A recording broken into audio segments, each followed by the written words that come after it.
This is the VOA Special English Economics Report. The world's two biggest economies and their trade ties are important to global economic progress. China accounts for nearly half of the world's economic growth. Last year, trade between the United States and China was worth more than $500 billion. The two nations share many interests, but they also differ on many, including trade issues.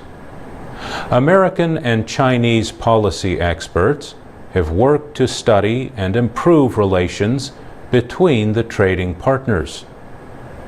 Recently, former Treasury Secretary Henry Paulson spoke in Washington about his report on a possible new direction in U.S.-China relations. Former National Security Advisor Steve Hadley joined the discussion.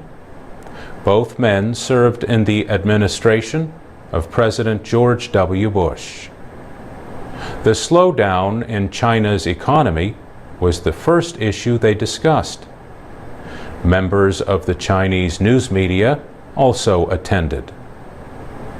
Chinese officials reported last month that the economy grew at a rate of 7.6% from April to June.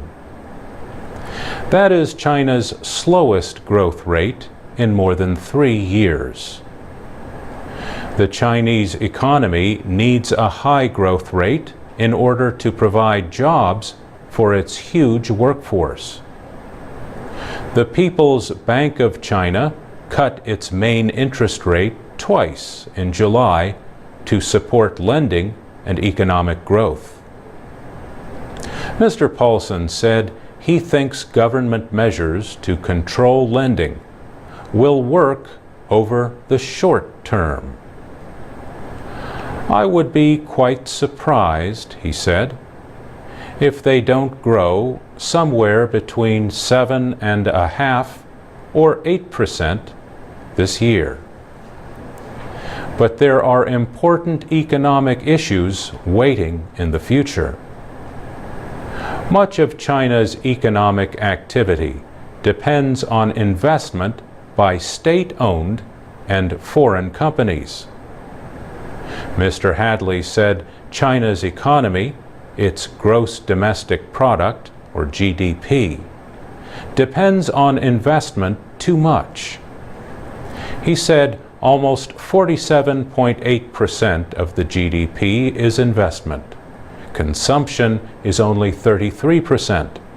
And one of the things Hank calls for in his paper is they need to move from investment-based economic growth to consumption-based economic growth.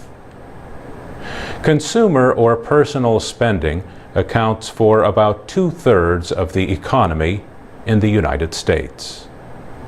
And that's the VOA Special English Economics Report.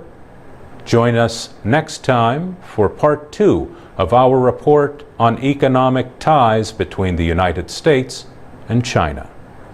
For transcripts, MP3s, and now PDFs of our programs for e-readers, go to voaspecialenglish.com. I'm Mario Ritter.